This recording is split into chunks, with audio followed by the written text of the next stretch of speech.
The coffee maker gurgled its morning song while Marcus flipped pancakes on the griddle. Sunlight streamed through the kitchen window of his small Colorado cabin, catching the frost patterns that Ash had accidentally created on the glass during his nightmare last night. The boy had woken up screaming about ice and darkness, and Marcus had spent 2 hours calming him down, singing old country songs until the 7-year-old drifted back to sleep. Papa Marcus, Ember is burning my blanket again. Ash's voice carried from upstairs, high-pitched and annoyed. Marcus sighed, setting down the spatula. 3 months. 3 months since he had pulled 2 half-frozen dragon children from a blizzard that should have killed them. 3 months since his quiet mountain life had transformed into something he never imagined. Ember, we talked about this. Marcus called up the stairs. No fire before breakfast. A guilty silence followed, then small footsteps padding down the wooden stairs. Ember appeared first, her copper-red scales catching the morning light. She was still in her natural form, dragon features on full display, something Marcus had encouraged. His home was their safe space. No need to hide here. Sorry, Papa Marcus, she mumbled, golden eyes downcast. I was just trying to stay warm. Ash followed behind her, his ice-blue scales shimmering.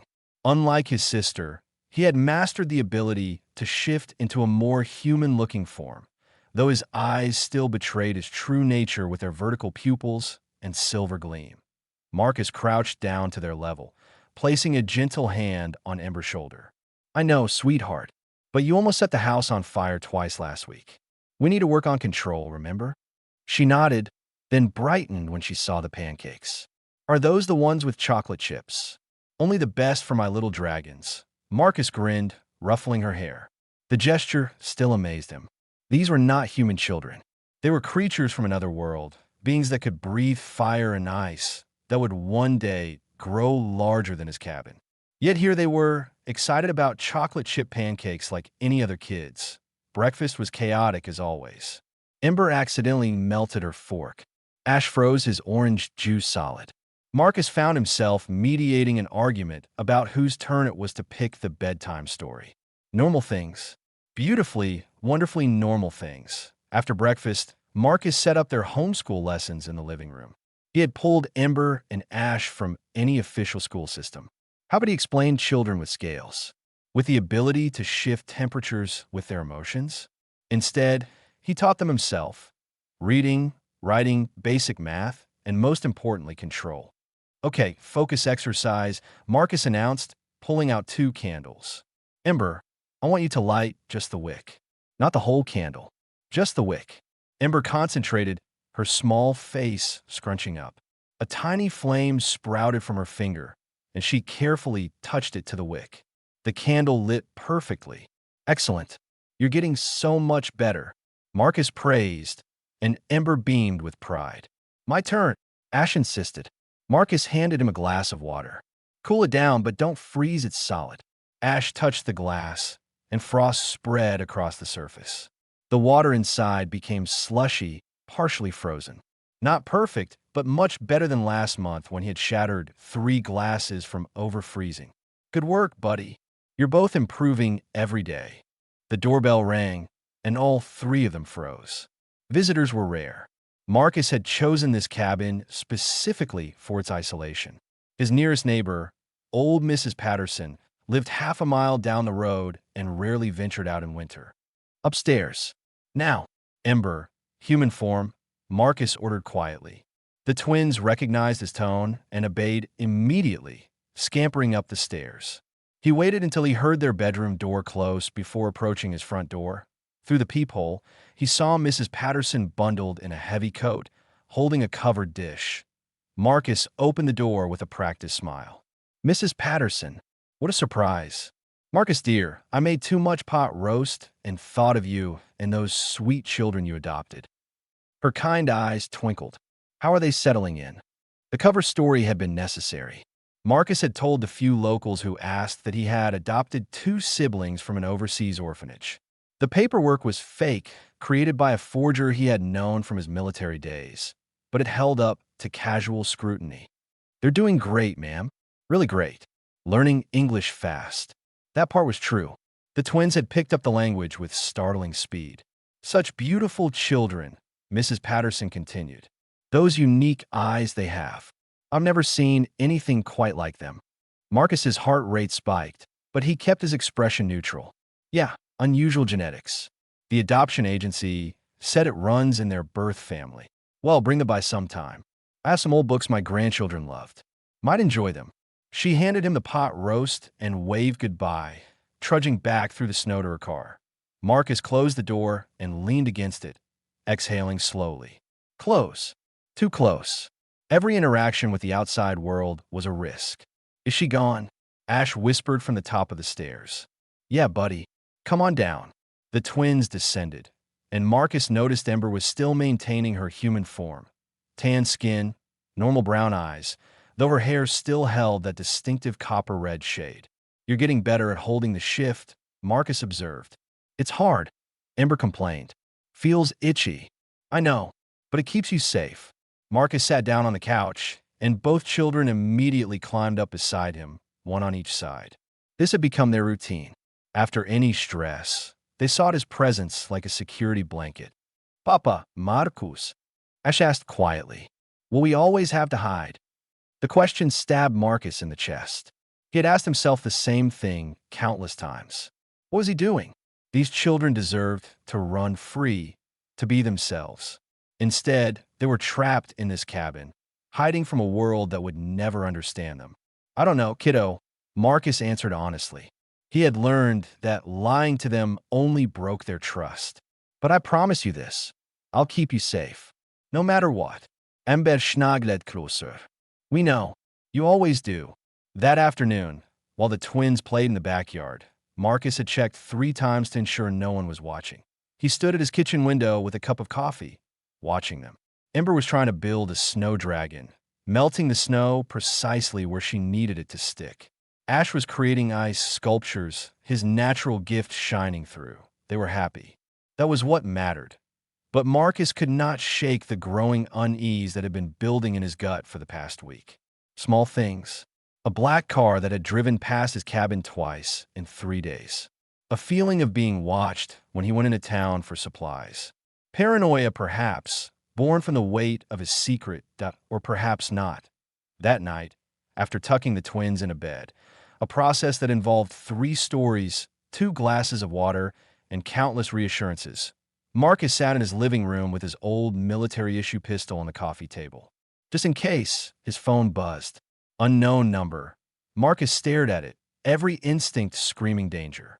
He almost didn't answer, but something made him pick up. Hello. Silence on the other end. Then a mechanical voice, clearly using a scrambler. You have something that doesn't belong to you. Marcus's blood ran cold. Who is this? Consider this a courtesy warning. Return what you took, or things will become unpleasant. I don't know what you're talking about.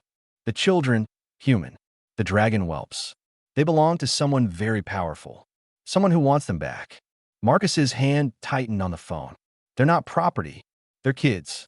A low, distorted laugh. Admirable. Foolish, but admirable. You have 48 hours to reconsider. After that, I come collect them myself. And I won't be gentle. The line went dead. Marcus sat frozen, the phone still pressed to his ear. His worst fear confirmed. Someone knew. Someone was coming. He looked toward the stairs, where Ember and Ash slept peacefully, unaware of the danger closing in. Not on my watch, Marcus whispered to the empty room. He had saved them once from death. He would save them again from whatever hell was coming. He just had no idea yet how. Outside, in the darkness beyond his cabin, something moved through the trees. Something that watched. Something that waited. The hunt had begun, and Marcus had just become the prey. Dawn broke over the mountains with deceptive beauty. Marcus had not slept. He had spent the entire night sitting in his chair, pistol within reach, watching the front door like a soldier on guard duty. Old habits from Afghanistan had roared back to life. The hypervigilance, the constant threat assessment, the readiness for violence. But this time, he was not protecting a forward operating base. He was protecting 2 children who thought he hung the moon. Papa, Marcus. Ember's small voice startled him. She stood at the bottom of the stairs in her pajamas, clutching her stuffed bear. "Why are you still awake?" Marcus forced a smile, tucking the pistol into his waistband behind his back. "Just couldn't sleep, sweetheart. Too much coffee." She patted over and climbed into his lap, a gesture of trust that still overwhelmed him. "I had a good dream. We were flying. All three of us. You had wings like us." "That sounds like a wonderful dream. Will I be able to fly someday? Like Mama did?" Marcus stiffened. The twins rarely spoke about their mother. "You will, when you're older and your wings are stronger. Mama used to say I would be the best flyer in the sky," Ember whispered, her voice carrying a sadness too heavy for a 7-year-old. "I'm sure she was right." Ash appeared next, rubbing sleep from his eyes. "Are we doing lessons today?" Marcus checked his watch. 6 in the morning.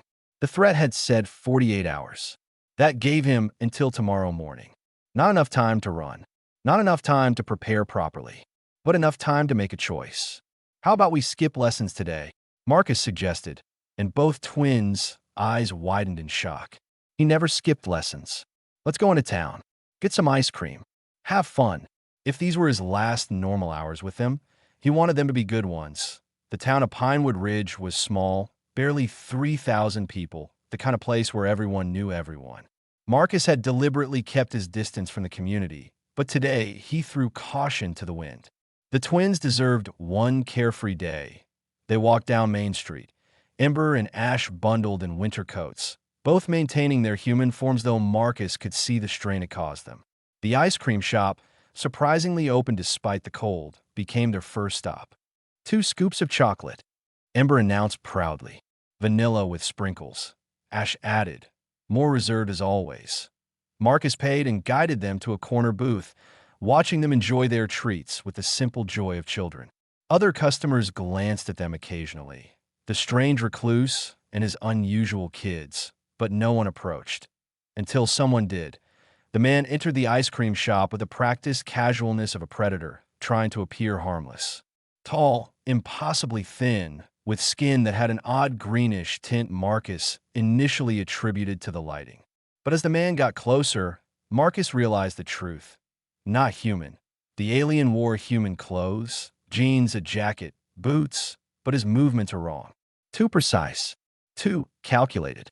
His eyes, when they swept across the shop, were compound like an insect's, multifaceted and cold. Those eyes locked onto the twins that Marcus's hand instinctively moved to his concealed pistol. The alien noticed the movement and smiled, revealing teeth that were too sharp, too numerous. "Lovely children," the alien said, his voice carrying a slight clicking quality. "May I sit?" "Booth's taken," Marcus replied flatly. "I think not." The alien slid into the booth anyway, directly across from Marcus, effectively trapping them.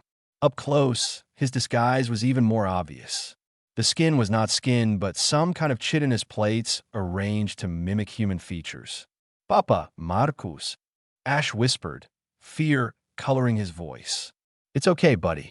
Marcus kept his eyes on the alien. "What do you want?" "Straight to business. Efficient." "I appreciate that." The alien leaned back, studying the twins with disturbing intensity. "My name is Kravik. I'm what you might call a recovery specialist. I find lost property and return it to its rightful owners. These are children, not property." "Semantics. Their father wants them back." Ember's ice cream dropped from her hand, splattering on the table. "Father?"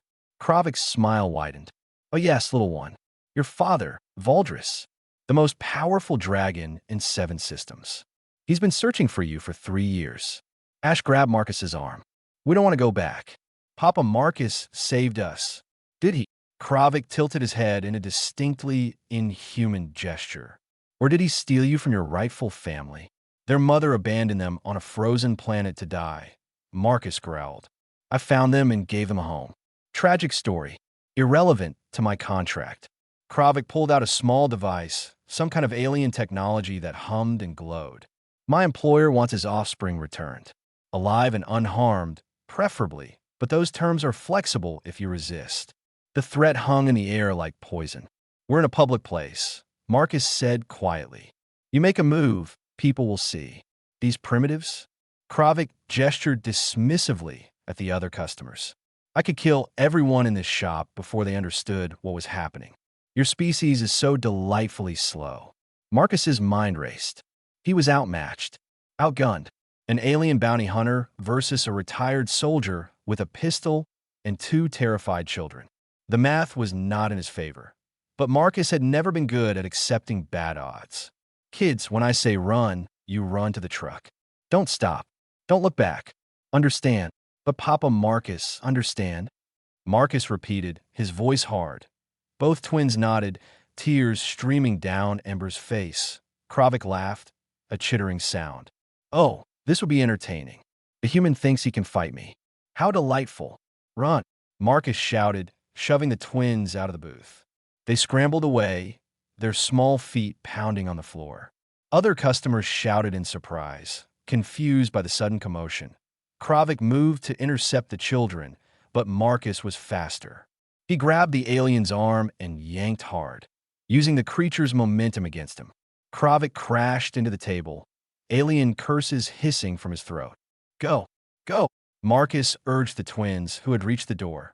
Kravik recovered with inhuman speed, lashing out with a clawed hand that raked across Marcus's shoulder, tearing through his jacket and drawing blood. Pain exploded through Marcus's body, but he had felt worse. He drove his elbow into Kravik's face, feeling chitinous plates crack under the impact. The alien bounty hunter staggered back, green ichor leaking from his damaged face. You dare strike me? You threaten my kids. Marcus pulled his pistol and fired 3 rounds center mass. The bullet struck Kravik's chest and ricocheted off with metallic pings. Armored. Of course he was armored. That Kravik's laughter filled the shop. Primitive kinetic weapons. How quaint. He lunged forward, moving faster than Marcus could track. One moment he was across the shop. The next, his hand was around Marcus's throat, lifting him off the ground with impossible strength. Marcus choked, legs kicking uselessly. His vision began to tunnel. This was it. He had failed. The twins would be taken. Then fire exploded through the shop. Ember stood in the doorway, tears streaming down her face, her human disguise burned away in her rage. Full dragon form, copper scales gleaming, she opened her mouth and unleashed a torrent of flame that would have made a blowtorch jealous. The fire washed over Kravik, and for the first time, the alien screamed. His grip on Marcus loosened, dropping him. Marcus hit the ground gasping, watching in shock as Ember's flames consumed the bounty hunter. Kravik stumbled backward, his clothes igniting, his chitinous armor cracking and melting. He shrieked something in an alien language and fled through the back door of the shop, trailing smoke and fire. The shop erupted in chaos. Customers screaming, someone yelling about calling the police. The smell of burned alien flesh and melted plastic. Marcus grabbed Ember, who was shaking violently, her small dragon body racked with sobs. I hurt someone. I hurt someone bad. You saved me, Marcus whispered, pulling her close. You saved us both. Ash appeared at his side, still in human form, but barely holding it together. We need to go. Now. He was right. Marcus scooped up Ember, carrying her despite her dragon form, making her heavier than a normal child. They rushed to his truck, Marcus's shoulder bleeding, Ember sobbing, Ash pale with fear. He drove like a man possessed, pushing the old truck to its limits on the mountain roads. In the rearview mirror, he could see smoke rising from the town. Police sirens wailed in the distance. Where are we going? Ash asked from the passenger seat. Somewhere safe. Marcus lied, because he had no idea where safe was anymore. The cabin was compromised. The town knew about Ember's powers, and Kravik, despite being burned, was likely still alive and very, very angry. They had maybe hours before the hunter recovered. Maybe less. In the back seat. Ember had finally stopped crying, curled into a ball, her scales still visible. I'm sorry, Papa Marcus. I'm so sorry. Don't be. You did what you had to do to protect our family. Family. The word slipped out naturally now. These were not just children he had rescued. They were his, and he would die before letting anyone take them. His phone buzzed. Marcus knew before looking who it was. Unknown number. The same mechanical voice. You should have listened to the warning, human. Now my employer is displeased. He's coming personally. And when Valdris arrives, your world burns. The line went dead. Marcus's hands tightened on the steering wheel. A crime lord powerful enough to have bounty hunters across the galaxy, coming personally for his children. They had no chance. But Marcus had not survived Afghanistan, 3 tours of duty, and countless firefights by giving up when the odds were bad. Papa, Marcus. Ash's small voice broke through his thoughts. Are we going to be okay? Marcus looked at the twins in his rearview mirror. 2 small children who trusted him completely, who called him Papa, who depended on him to keep them safe. Yeah, buddy, Marcus said, pushing down the terror in his gut. We're going to be okay. He just had to figure out how. Halfway across the galaxy, in the perpetual twilight of the Obsidian Reach, Valdris sat upon a throne carved from a single massive asteroid. The throne room stretched endlessly in all directions, walls adorned with the treasures of 1,000 plundered worlds. Gold coins spilled from overflowing chests. Weapons from extinct civilizations hung as trophies. Jewels the size of human heads glittered in the dim light. None of it mattered. Valdris had built an empire from blood and fire. He controlled the largest criminal network in 7 systems. Governments paid him tribute. Warlords sought his favor. Entire species whispered his name with fear, and none of it meant anything without his children. Lord Valdris, a small alien creature, scurried forward, barely reaching the massive dragon's clawed foot. Kravik has sent a report from his mission to retrieve the lost cargo on Sector 47B. I did not ask for updates on cargo, Valdris rumbled, his voice like grinding stone. Each word vibrated through the throne room. At 20 feet tall in his natural form, even relaxed, he was a force of nature. Yes, my lord, but Kravik mentioned something unusual. The cargo is not cargo at all. It appears to be 2 young dragons matching the description of. Valdris's head snapped toward the creature, so fast the alien squeaked in terror. What did you say? Why young dragons, my lord? Kravik encountered them on a planet called Earth. He attempted recovery, but was injured by one of them, a female whelp who breathes fire. The throne room went deadly silent. Every servant, every guard, every pilot and mercenary in Valdris's employ felt the temperature drop as their master's rage built like a gathering storm. Show me, Valdris commanded, his voice dangerously quiet. The alien fumbled with a holographic device, projecting an image into the air. Grainy footage from Kravik's encounter. 2 children, one with copper red scales, one with ice blue, both small, both terrified, both unmistakably his. Valdris stood, his massive form unfolding like a mountain coming to life. His wings, each the size of a starship's sail, spread wide. His scales, black as the void between stars, absorbed the light around him. Ember, he whispered, recognizing his daughter instantly despite not having seen her since she was 4 years old. Ash, 3 years. 3 years since his mate, Seraph, had vanished with their children. He had searched everywhere, burned through fortunes and favors, interrogated thousands, destroyed anyone who might have information. Nothing. He had assumed them dead, had mourned in his own way, had built his empire even larger as if more power could fill the void they left. And here they were, on some backwater planet, alive, the human, Valdris said, his voice shaking with barely controlled fury. What do we know about him? The alien consulted his datapad nervously. Marcus Bennett, former military for the Earth nation-state called America.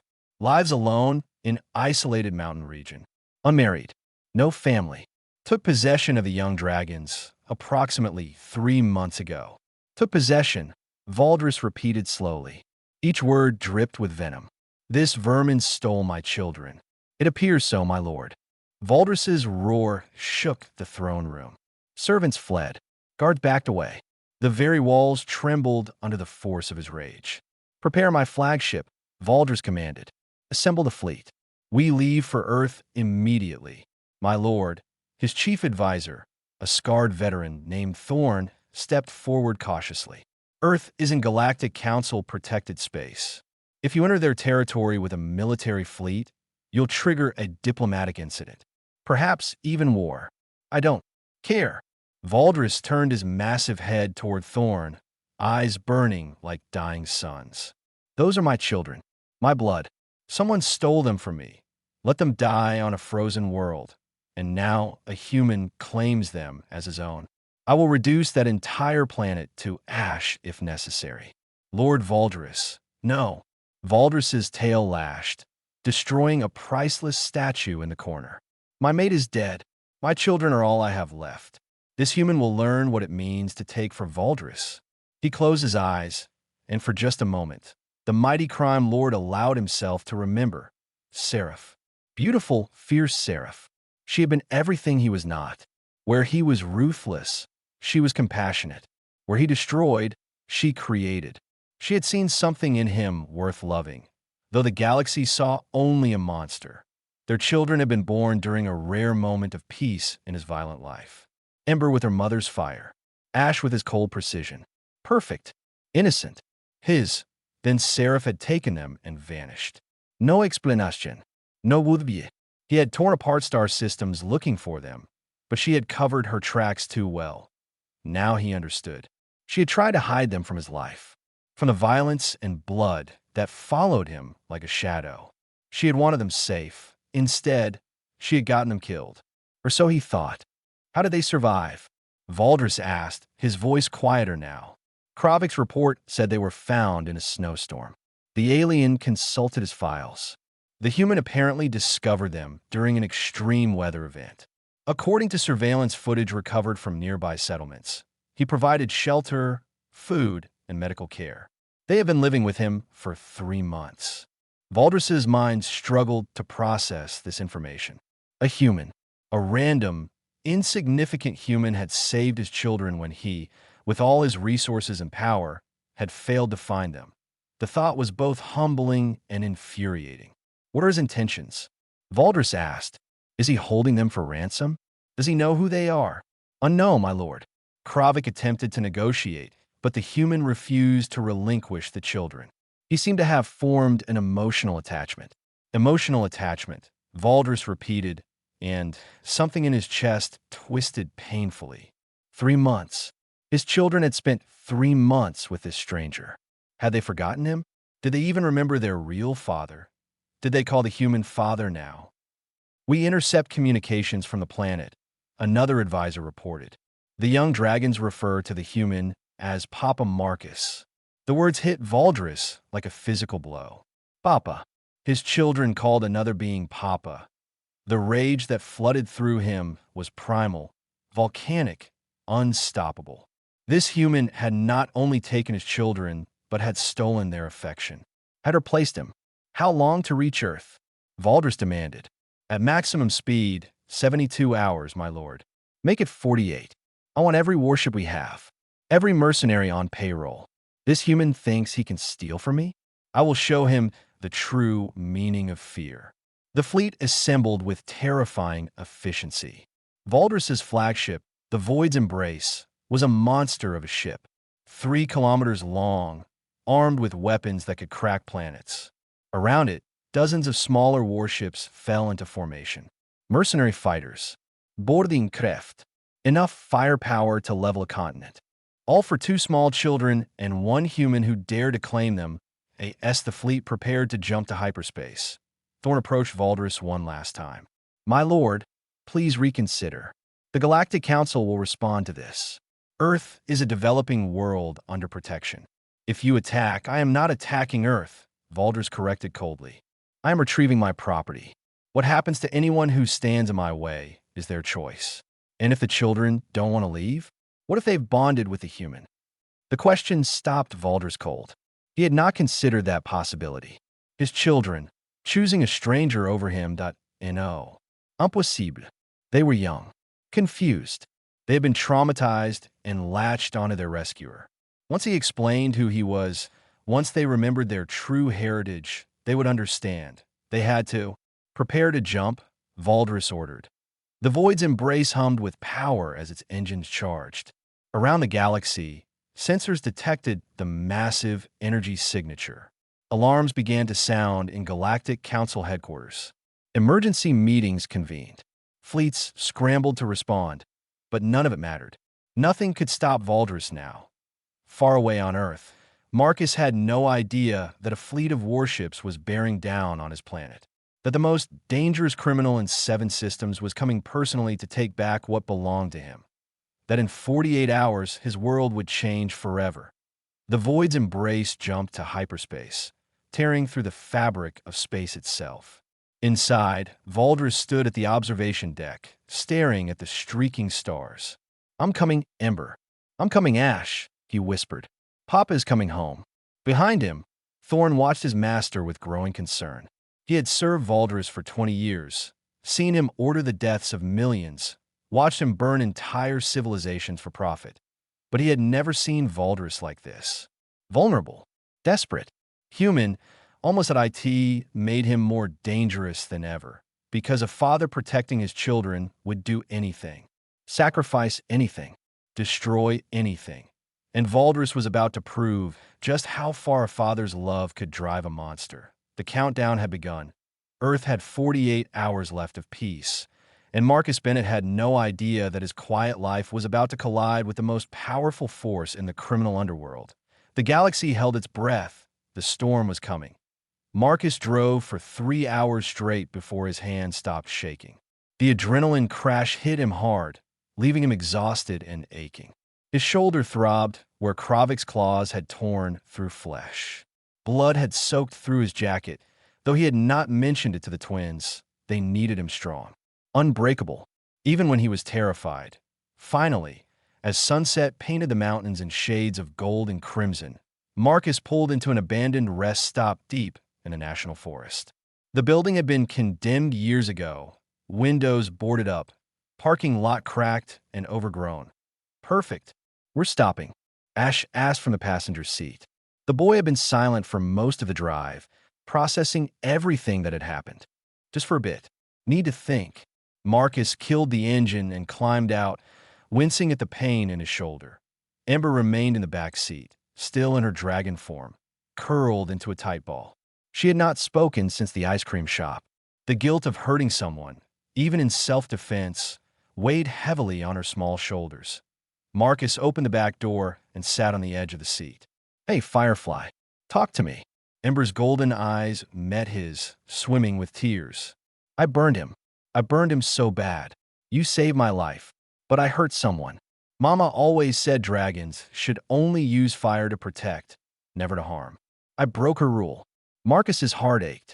Even now, traumatized and afraid, Ember was worried about being good, about living up to her mother's teachings.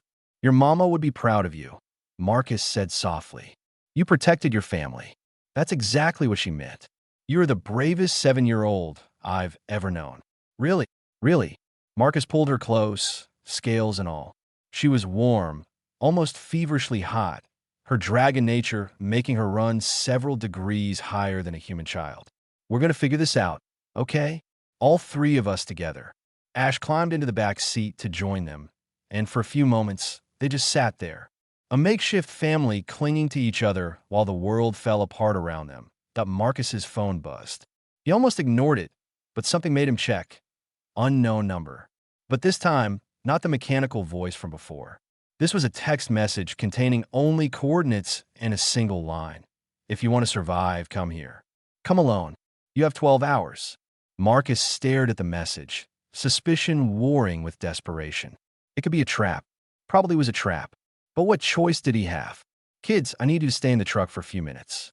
Lock the doors. Don't open them for anyone but me." "Where are you going?"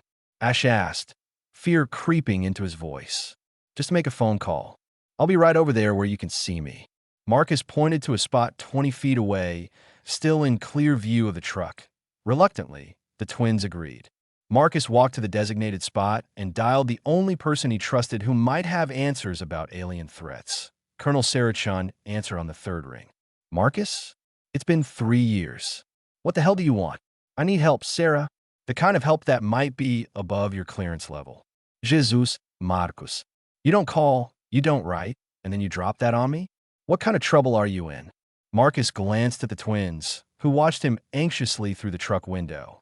The kind involving non-human entities, government classifications I'm not supposed to know about, and two kids who need protection from a galactic crime lord. Silence on the other end. Then, are you drinking again? Stone sober. And I wish I was joking. Marcus, if this is some kind of PTSD episode, I was attacked today by an alien bounty hunter in Pinewood Ridge. Insectoid species, chitinous armor, spoke English. He was looking for two dragon children currently sitting in my truck. Their biological father is apparently someone named Valdris, and according to my latest threat assessment, he's coming to Earth personally with a fleet. More silence. Marcus could practically hear Sarah's brain working, running through protocols and possibilities. Where are you right now? Her voice had changed, no longer dismissive. Cold. Professional. Off the grid. Sarah, I need to know, does the government know about aliens? Are there protocols for this? I can neither confirm nor deny. Sarah, please. I've got two 7-year-olds who are terrified and a criminal armada potentially heading for Earth. I need to know if there's anyone who can help. A long pause. The coordinates you received. Send them to me. How did you send them? Now. Marcus forwarded the text message. On the other end, he heard typing, the click of a keyboard. That's a black site, Sarah said finally. Project Starwatch. They handle unusual situations. How unusual? The kind that officially don't exist. Marcus, if you go there, you're admitting knowledge of classified information. They might detain you, interrogate you, the twins too. And if I don't go, then you're on your own against whatever's coming. Marcus looked at Ember and Ash, two small children who trusted him completely, who had already been through so much. I'm going, he decided.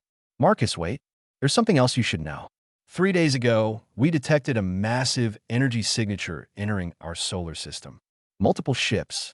Configuration unknown. They're moving toward Earth at speeds we can't match. Marcus's blood ran cold. Valdris, if that's his name. The fleet will reach Earth's orbit in approximately 48 hours. We're scrambling every defense we have, but between you and me, we're not ready for this. Whatever you did, you pissed off someone with serious firepower. I saved his kids from freezing to death. Well, he doesn't seem grateful. Marcus ended the call and returned to the truck. The twins watched him with wide eyes, sensing his stress. Change of plans, Marcus announced, trying to sound confident. We're going to meet some people who might be able to help us. What kind of people? Ash asked suspiciously. The kind who deal with problems like alien bounty hunters and crime lords. The drive to the coordinates took another 2 hours. The location was deep in the Nevada desert, unmarked and unremarkable.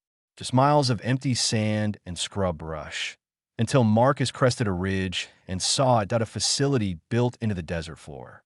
Completely camouflaged from above, but at ground level, the entrance was obvious. Military vehicles, armed guards, technology that looked decades more advanced than anything publicly available. A checkpoint stopped them half a mile out. Soldiers in black uniforms, no insignia, weapons Marcus did not recognize. Marcus Bennett? The lead soldier asked, consulting a tablet. That's me. And the passengers? Marcus hesitated. Admitting the truth meant exposing the twins. But lying meant getting shot. Family, he said carefully. Under my protection. The soldier's expression never changed. Proceed to the main entrance. Park in Bay 7. Someone will meet you. The facility interior was stark. White walls, fluorescent lighting, the hum of machinery and air filtration systems. Scientists in lab coats hurried past, carrying equipment Marcus could not identify. Soldiers patrolled in pairs, alert and professional. Marcus held Ember's hand on one side, Ash's on the other.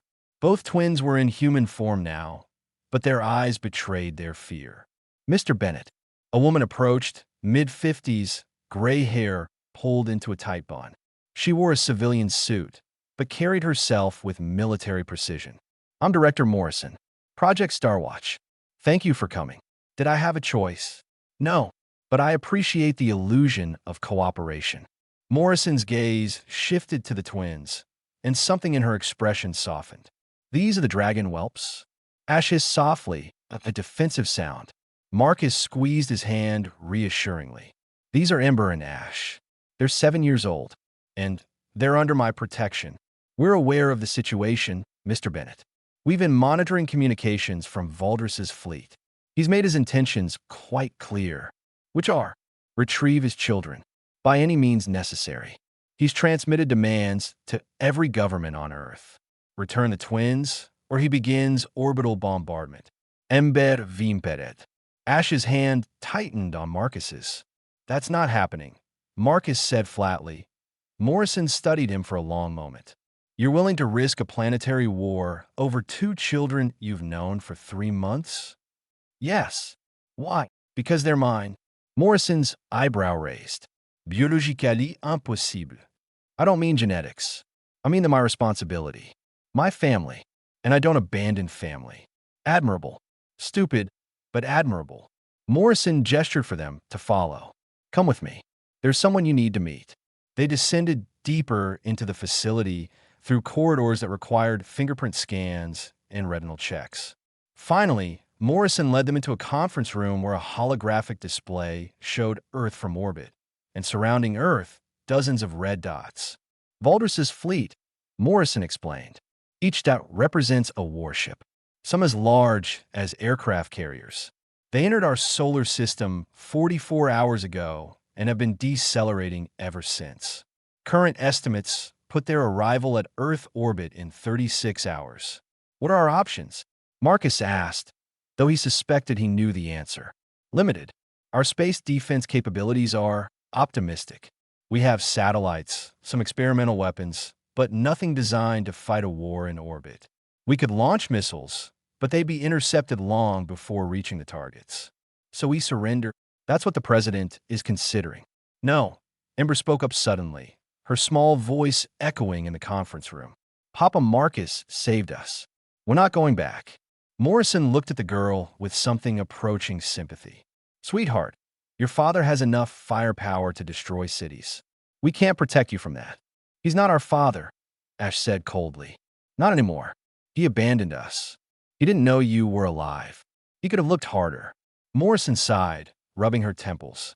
Mr. Bennett, I understand your attachment to these children, but we're talking about the survival of potentially millions of people. If Valdris opens fire, then we negotiate, a new voice interrupted. Everyone turned as a man entered the conference room. Tall, distinguished, wearing what looked like a military uniform from no nation Marcus recognized. Admiral Kutcher. Morrison greeted with obvious respect. We weren't expecting you. Change of plans. I've been monitoring the situation. Kutcher looked at Marcus, then at the twins. 3 months ago, you saved these children from a blizzard? Yes, sir. Why? Because they were dying. You didn't know they were dragons? Didn't know their father was a galactic crime lord. I knew they were children who needed help. That's all that mattered. Kutcher smiled, a genuine expression that transformed his stern face. Good answer. Director Morrison, I'm taking command of this situation. Mr. Bennett and the twins are under my direct protection. Admiral, the White House can kiss my ass. I've got clearance that makes the president look like a mall cop. Kutcher pulled up a chair, gesturing for Marcus and the twins to sit. Here's what's going to happen. Valdris arrives in 36 hours. He'll demand we surrender the twins. We'll refuse. He'll threaten violence. We'll negotiate. Negotiate what? Marcus asked. He wants them back, and you want to keep them. Valdris wants his children. You've been caring for his children. See where I'm going with this? Marcus did not see, but Ash did. The boy's eyes widened. You want both of us. Bingo. Smart kid. Kutcher leaned forward. Valdris is a father who thought his children were dead. Now he knows they're alive. He's not going to just give up. But maybe, just maybe, he could be convinced to share custody with the man he thinks kidnapped them. Morrison asked skeptically. It's crazy enough to work. Marcus's mind reeled. You want me to co-parent with a galactic crime lord, unless you have a better idea? He did not. None of them did. I need to talk to the twins alone. Marcus said. Kutcher nodded. Conference room is yours. The adults filed out, leaving Marcus alone with Ember and Ash. Both children looked at him with trust so absolute it broke his heart. What do you want to do? Marcus asked them. Stay with you, Ember said immediately. even if it means meeting your biological father." Both twins fell silent. Finally, Ash spoke. "Will you be there? Every second." "Then okay." Marcus pulled them both into a hug, these two impossible, wonderful, terrifying children who had changed his life completely. "Whatever happens," he promised, "we face it together." Outside, in the cold depths of space, Valdris's fleet drew closer. The dragon crime lord stood at the bridge of his flagship, eyes fixed on the blue marble growing larger in his view screen. Soon, he would have his children back. He just had no idea that they might not want to be saved. The silence in the sky above Earth shattered exactly 36 hours after Valdris entered the solar system. Every telescope pointed skyward captured the same impossible sight. Ships, dozens of them, emerging from the darkness between stars like sharks rising from deep water. The flagship alone eclipsed the moon, 3 kilometers of dark metal and glowing energy cores that pulsed like a dying star's heartbeat. Global panic erupted immediately. News networks scrambled to explain what everyone could see with their naked eyes. Religious leaders declared the end times. Scientists frantically calculated trajectories and potential impact zones. Governments activated emergency protocols that had never been meant for actual use. And in a small town in Colorado, 3,000 residents looked up at the sky and understood why their strange neighbor had kept those unusual children hidden. Marcus watched the broadcast from the secure facility in Nevada. Every screen showed the same thing. Valdris's fleet, holding position in Earth's orbit like a sword hanging over humanity's neck. "They're beautiful," Ash whispered, staring at the dragon warships. Despite everything, there was wonder in his voice. "Our people built those. Your people are terrifying," Marcus corrected gently. Admiral Kutcher entered the command center, his expression grim. "He's hailing us. Audio only. Put him through," Director Morrison ordered. The speakers crackled with static, then a voice filled the room. Deep, ancient, powerful enough to make the walls vibrate. "People of Earth, my name is Valdris. I come for what is mine.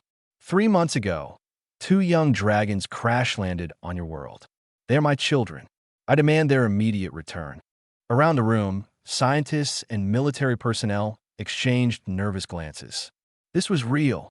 First contact with an alien species, and it was a criminal overlord making demands. "If my children are not returned within 12 hours, I will begin demonstrating my fleet's capabilities. Every hour after that deadline, I will destroy one of your cities. I will continue until my children are returned or your civilization is ash." The transmission ended. Silence filled the command center. Then chaos erupted. People shouting suggestions, arguing strategies, panic spreading like wildfire. "Quiet." Kutcher's voice cut through the noise. "We're not surrendering, and we're not letting him destroy cities." He looked at Marcus. "You ready for this?" Marcus glanced at the twins. Ember had shifted back to her dragon form, scales shimmering with anxiety. Ash maintained his human appearance, but his hands were balled into fists. "No," Marcus admitted, "but let's do it anyway." The plan was insane. Suicidal, probably, but it was all they had. Marcus, the twins, and a small security detail would be transported to Pinewood Ridge, the town where everything had started.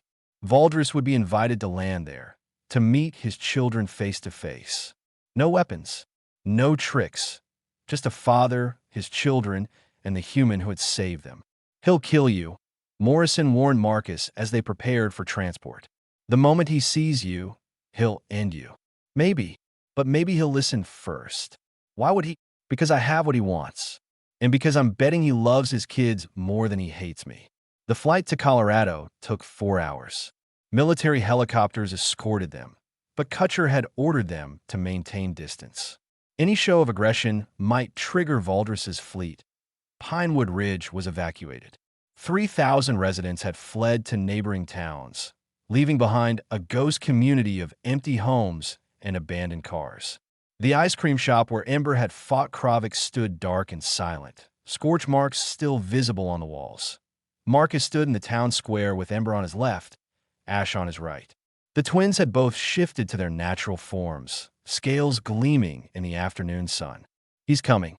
Ash said, pointing skyward. A single ship descended from Valdris's fleet.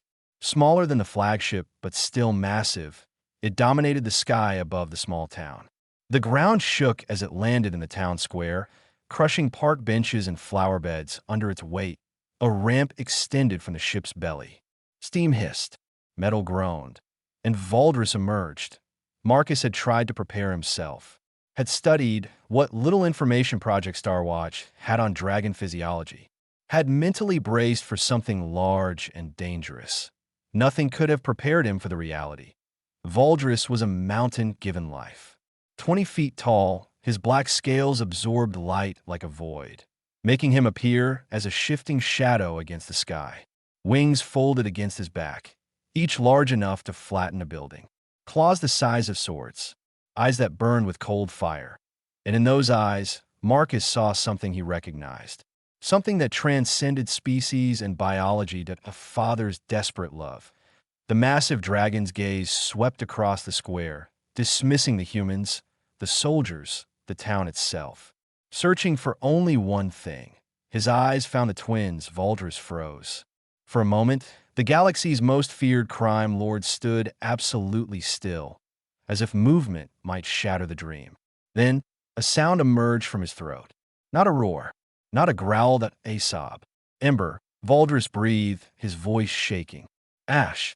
Ember took an involuntary step forward. Papa. The word hit Valdris like a physical blow. Marcus saw the dragon's legs tremble, saw 3 years of grief and guilt and desperate searching crystallize into this single moment. Yes, little flame. Papa is here. Ash remained rooted to Marcus's side, but his eyes were wide with conflicting emotions. Fear, confusion, and underneath it all, a desperate yearning for the father he barely remembered. Valdris took a step forward, and every soldier in the area tensed. Weapons they knew were useless raised anyway, pure instinct against overwhelming threat. Stop, Marcus said quietly. The dragon's gaze finally settled on him. If Valdris's eyes had been cold fire before, they were supernovas now. Pure rage focused entirely on the human who had his children. You, Valdris snarled. You are the one who stole them.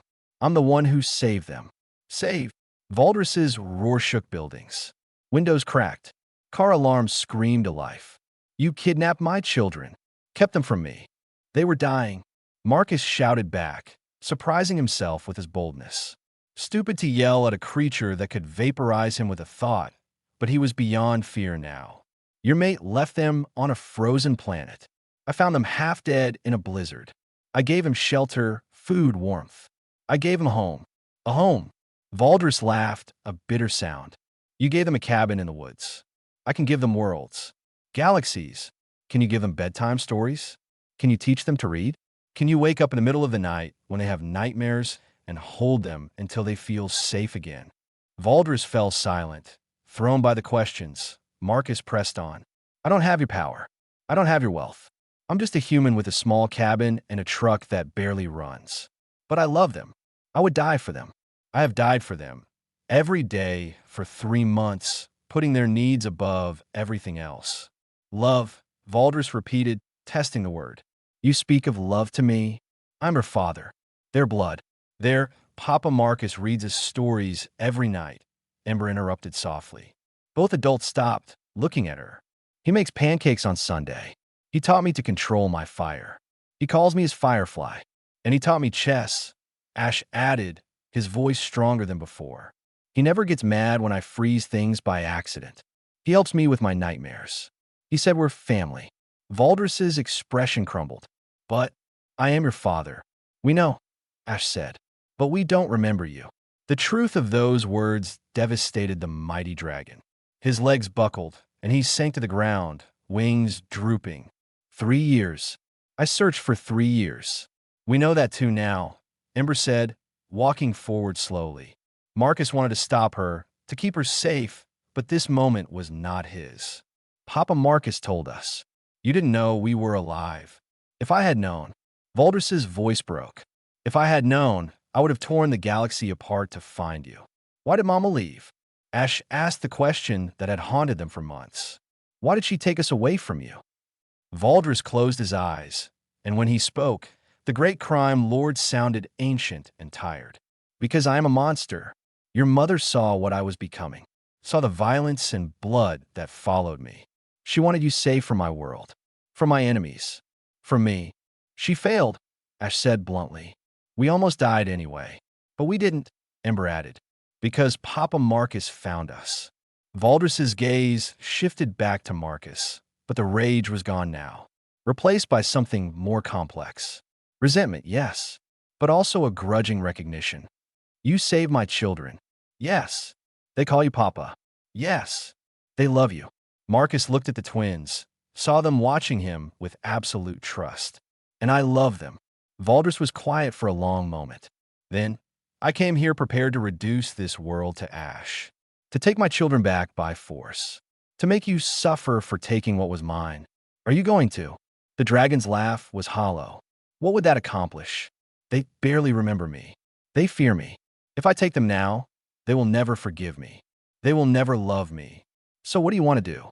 Marcus asked carefully. Valdris looked at his children, really looked at them, saw how they stood close to Marcus, saw how Ember's small hand had found the humans, saw how Ash positioned himself protectively between Marcus and potential danger. His children had found father. Just not him. I want. Valdris struggled with words he rarely used. I want them to know me, to remember me, to understand that I never abandoned them by choice. That's fair. But I also see. The dragon's voice became quieter. I see that they have built a life here. With you. That they are happy. Marcus nodded slowly. They are. And you would fight me to keep them? Fight a hopeless battle against impossible odds. Without hesitation. Stupid human. Brave. But stupid. Valdris spread his massive wings. A gesture that might have been threatening, but somehow was not. I could take them. Right now. Load them on my ship and leave. You could. They would hate me for it. Probably. So we have a problem. I am her father. You are there, what? Guardian? Papa. Ember said firmly. Valdris flinched. Two fathers. One biological. One chosen. Seems that way. Marcus agreed. The dragon crime lord, the terror of 7 systems, looked between his children and the human who had saved them. His mind, so used to solving problems with violence and force, struggled with this new equation. There is a solution, Ash said quietly. If you both stop being stubborn. What solution? Valdris asked. Both of you. Both are papas. Ash looked at Marcus, then at Valdris. Papa Marcus taught me that family doesn't have to be blood. It's who loves you, who takes care of you. You want me to share you? Valdris sounded horrified. We want you both, Ember said simply. Is that so impossible? Marcus and Valdris looked at each other. A human soldier who made pancakes and read bedtime stories. A dragon crime lord who commanded fleets and controlled star systems. This is insane, Valdris muttered. Completely, Marcus agreed. My associates will think I've gone soft. Mine will think I've lost my mind. I would need to visit regularly. You be welcome. I would want them to know their heritage, their culture. They should know where they come from. Valdris lowered his massive head, bringing his eyes level with Marcus. If you ever harm them, if you ever fail to protect them, if you ever give me reason to doubt your care, you'll reduce me to ash. I get it. No. Valdris's voice softened. I will be disappointed. And for me, that is far worse than anger. Marcus smiled despite himself. I can work with that. Ember and Ash looked between their two fathers, hope dawning on their small faces. So we're really doing this? Ember asked. Both of you. Valdris sighed, a sound like wind through caves. It appears so little flame, though the galaxy will never believe it. Who cares what the galaxy thinks? Marcus said. What matters is them. Agreed. They stood in the town square as the sun began to set. A dragon crime lord, a human soldier, and 2 children who had somehow brought them together. One condition, Valdris announced. The human comes with us. Both of you. To my ship. Marcus tensed. Why? Because I want to talk. Properly. Without soldiers and weapons. Just us and the children. If we are to be. Valdris struggled with the concept. Co-parents. Then we need to establish rules. It was probably a trap. Possibly a death sentence. But Marcus looked at the twins, saw them nodding encouragingly, and made his choice. Okay. They walked together toward Valdris's ship. Marcus noticed soldiers tracking them with weapons, Admiral Kutcher shouting orders into a radio. But none of it mattered. Inside the ship, the interior was surprisingly comfortable. Not the sterile military vessel Marcus expected, but something almost home-like. Cushions, art, warm lighting. Valdris settled into a space clearly designed for his massive form. Before my mate took the children, this ship was our home. I kept it unchanged, hoping. That's... Marcus searched for words. Really sad, actually. I'm aware. They talked for hours. About the twins' care. About education and safety. About how to split time between Earth and space. About what the children needed to thrive. It was the most surreal conversation of Marcus's life. Negotiating custody arrangements with an alien crime lord over coffee, which Valdris found disgusting but drank anyway. They need stability, Marcus insisted. A routine. They need to know their people, Valdris countered. Their heritage. 6 months each. Marcus suggested. 6 months on Earth. 6 months with you. Unacceptable. I missed 3 years. I want weekly visits. Weekly? You're going to fly across the galaxy every week. I have a fleet. It's not difficult. They compromised. The twins would live primarily on Earth with Marcus. Valdris would visit monthly. Extended stays in space during school breaks. Video calls twice weekly. I am trusting you, Valdris said finally. With the most precious things in my universe. I know. I won't let you down. You better not. I like this planet. Would hate to destroy it. Was that a joke? Perhaps. Human humor is confusing. Outside, as Valdris's ship prepared to depart, the Dragon Lord knelt before his children one last time. I will return in 1 month, he promised. And I will call every week. Is that acceptable? Yes, Papa Valdris. Ember said shyly. The dragon's eyes glistened. Papa Valdris. I like that. He looked at Marcus. Take care of them. With my life. Valdris's fleet departed an hour later. Earth's governments breathed a collective sigh of relief. Crisis averted. Alien invasion prevented. In 01, except those present would ever know the truth. That the galaxy's most dangerous criminal and a retired soldier had agreed to the most unusual co-parenting arrangement in history. Marcus drove the twins back to their cabin as dawn broke. They were exhausted, emotional but happy. 2 papas, Ash said wonderingly. That's pretty cool. Pretty weird, Marcus corrected. Weird is our normal, Ember pointed out. She had a point. As they pulled up to the cabin, Marcus realized his quiet life was never coming back. He had a dragon crime lord on speed dial now. Monthly visits from a fleet that terrified nations. Children who could breathe fire and ice. But looking at Ember and Ash, seeing them happy and safe and loved, Marcus could not bring himself to regret any of it. Home, he announced. Home, the twins echoed. And for the first time in 3 months, Marcus believed it would last. The first month was awkward. Marcus had faced combat in Afghanistan, survived firefights and explosions, navigated the chaos of military life. None of it compared to coordinating schedules with an alien crime lord who measured time in different planetary rotations and had no concept of human bedtimes. It's 2 in the morning. Marcus groaned into his phone, watching Valdris's massive holographic face flicker in his living room. The dragon had insisted on installing a communication device for the children, which apparently meant he could call anytime. Apologies. Galactic Standard Time is difficult to convert. Valdris peered through the hologram. Are they sleeping? It's 2 in the morning. Of course they're sleeping. I wanted to tell Ember about the fire festival. It's an important cultural tradition. Tell her tomorrow. At a reasonable hour. Like noon. What is noon? Marcus rubbed his eyes. We need to establish some ground rules here. They did. Over the next few weeks, Marcus and Valdris developed a working relationship that surprised them both. Video calls happened 3 times a week at mutually agreed times. Valdris learned about human routines. Marcus learned about dragon customs, that IT was functional, professional, almost friendly. The twins thrived, that Ember's control over her fire improved dramatically. Valdris sent her ancient training techniques passed down through dragon generations. while Marcus helped her apply them practically. No more melted silverware. Well, less melted silverware. Ash discovered he could create intricate ice sculptures with stunning detail. Marcus encouraged his artistic side. Valdris taught him the mathematics and precision behind dragon ice manipulation. You're spoiling them, Marcus accused during one call after learning Valdris had sent the twins a chest of alien artifacts worth more than Marcus's cabin. They're my children. Of course I'm spoiling them. They need to understand the value of money and hard work. They're dragon royalty. They will never need to work. Everyone needs to work. It builds character. Humans have such peculiar philosophies. But despite the arguments, Valdris never overrode Marcus's authority. When Marcus said no dessert before dinner, Valdris backed him up, even when Ember tried to play them against each other.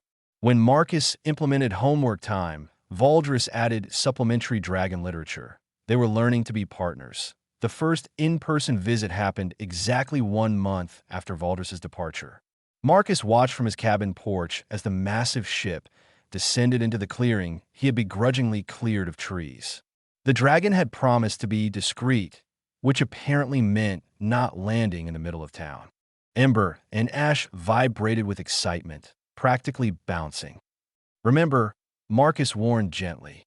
He's your father, but that doesn't mean you have to go with him if you're not comfortable. We know, Papa Marcus, Ember said, rolling her eyes with the exasperation only a 7-year-old could muster. You told us like 10 times. The ship's ramp extended, and Valdris emerged in a smaller form than before. Still 15 feet tall, still massive, but clearly trying to be less intimidating. Papa Valdris. Both twins ran toward him without hesitation. Marcus's chest tightened, watching the reunion. Valdris crouched low, spreading his wings to gather both children close. For all his fearsome reputation, in that moment he was simply a father holding his kids. I missed you, Valdris rumbled, his voice thick with emotion. We missed you too, Ember said. Papa Marcus let us stay up late last night because we were too excited to sleep. Valdris's eyes found Marcus over the twins' heads. Did he? Special occasion, Marcus said, walking down the porch steps. Don't expect it to become a habit. Understood. Valdris set the twins down gently. I brought gifts. Marcus sighed. Of course you did. The gifts were extravagant. Ancient dragon texts bound in precious metals. Toys from a dozen different worlds. Clothes made from fabrics that shimmered like starlight. Marcus made a mental note to have another conversation about spoiling. But watching Ember and Ash's joy, he kept his mouth shut. They deserve this. Deserve to feel special and loved. Valdris stayed for 3 days. The arrangement was strange. The galaxy's most feared crime lord sleeping in Marcus's guest bedroom, after Marcus reinforced the floor, eating human food, which he pretended to tolerate, and following house rules. No fire in the house. Marcus shouted when Ember and Valdris started a demonstration. But Papa Marcus, house rules apply to everyone, including galactic crime lords. Valdris looked genuinely offended. I'm not subject to house rules. You are my house. They stared at each other. Then Valdris sighed, extinguishing the flame in his palm. Your house. Your rules. Embergigud. Papa Marcus made Papa Valdris follow rules. The domestic absurdity was not lost on Marcus. He was giving orders to a dragon who commanded fleets.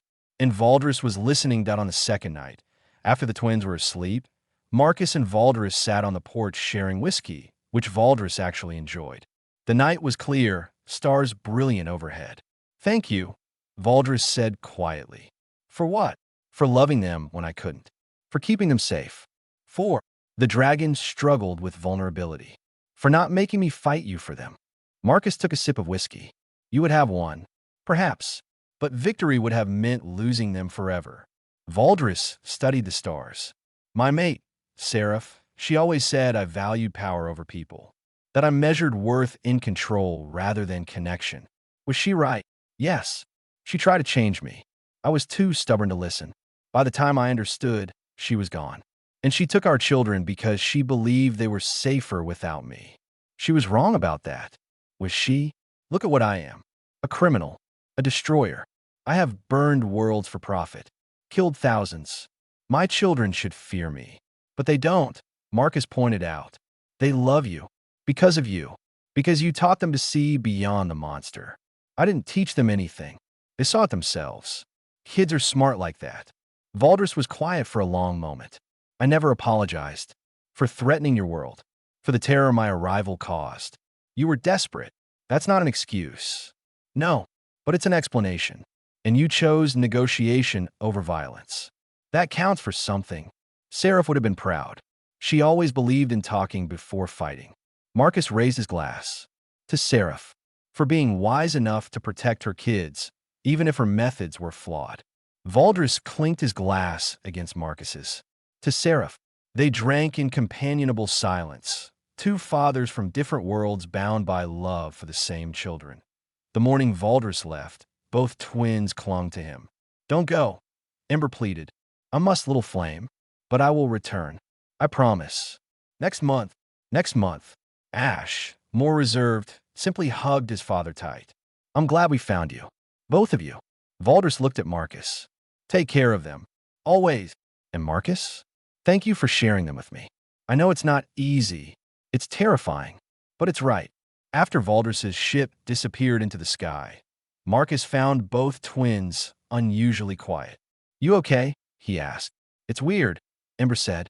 Missing two dads at the same time. Yeah, it is. But good weird, Ash added. We're lucky. Some kids don't even have one papa who loves them. We have two. Marcus pulled them both into a hug. And both of us would move mountains for you. Life settled into a new rhythm.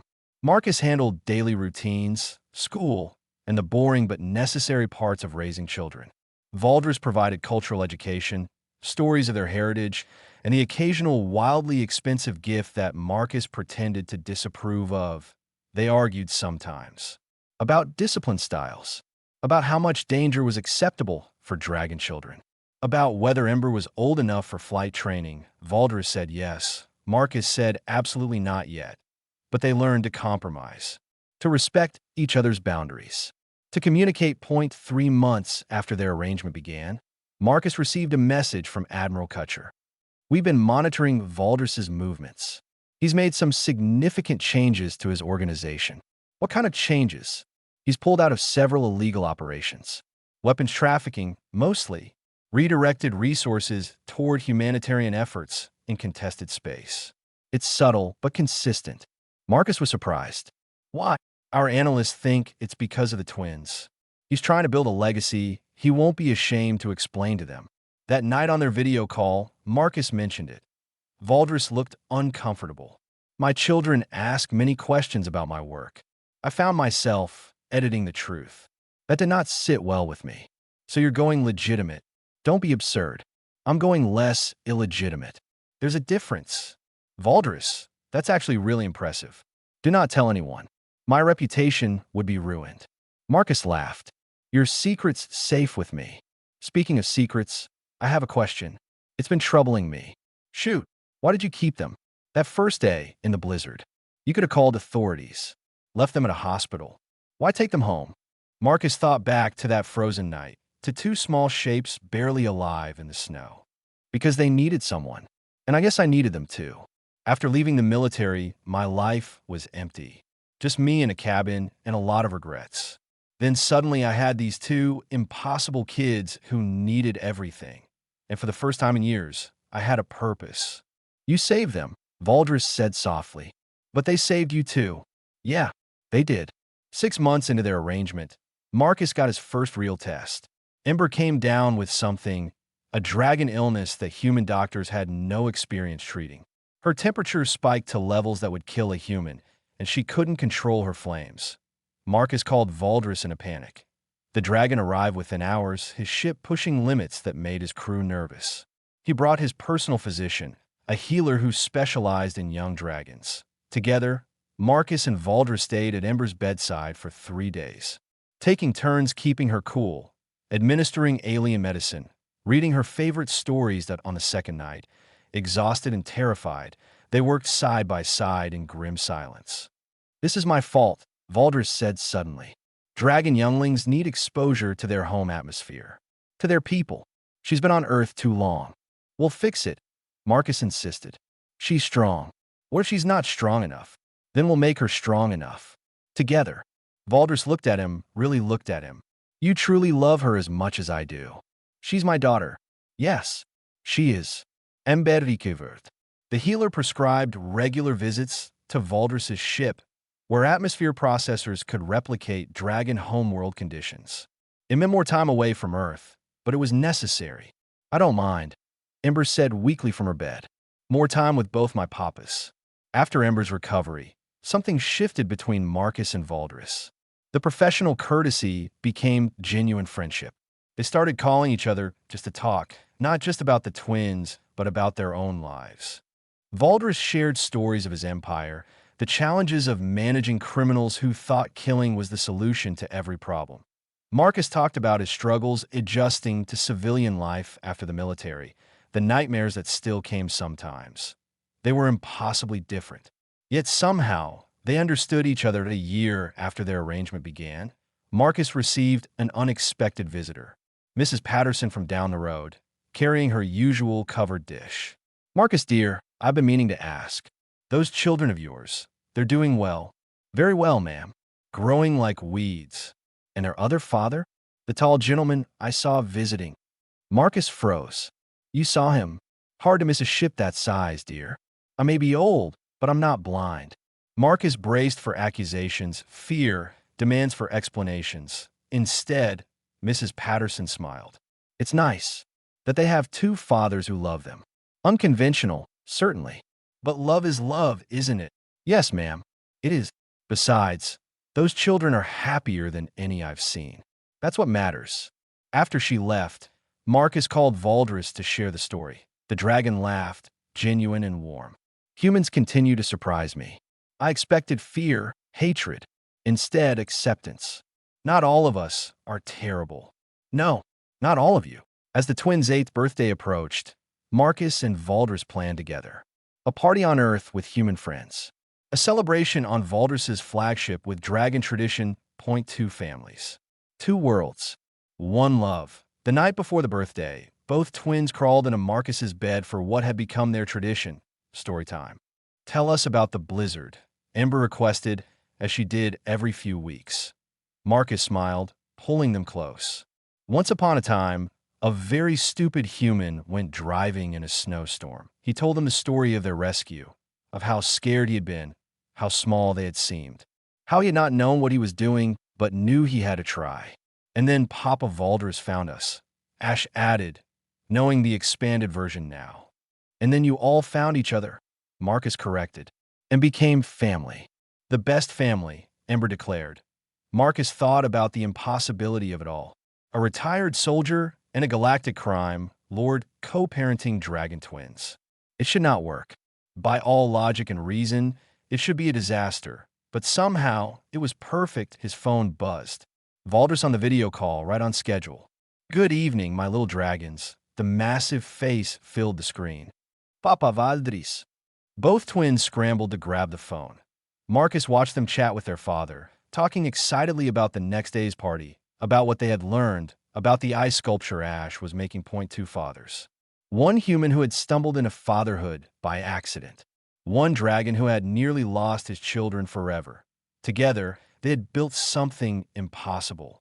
Something beautiful that Marcus's quiet life was never coming back. He had intergalactic video calls to manage, monthly alien visits to prepare for, and 2 growing dragons to raise. And he would not change a single thing. Papa, Marcus. Ember called. Papa Valdris says dragons can fly at age 10. That's only 2 years. We'll discuss flight training later, Marcus said firmly, and heard Valdris's rumbling laugh through the phone. You're becoming quite good at saying no to them, the dragon observed. Had a good teacher. You've gotten pretty good at house rules yourself. Don't tell my associates. They think I've gone soft. Your secret's safe with me. That night, after the twins finally fell asleep, Marcus stood on his porch looking at the stars. Somewhere up there, Valdris's fleet patrolled. Somewhere in the galaxy, enemies and allies watched the impossible partnership between human and dragon. Let them watch, Marcus thought. Let them question and doubt. that he had a family to protect. Two fathers, two children, bound by love stronger than biology or species or the vast emptiness between worlds. And that was all that mattered in the distance. A shooting star streaked across the sky. Marcus made a wish, the same one he made every night. Keep them safe. Keep them happy. Keep them together. The universe, in its own way, was listening, and the story of the human and the dragon and the children they loved was just beginning at the end.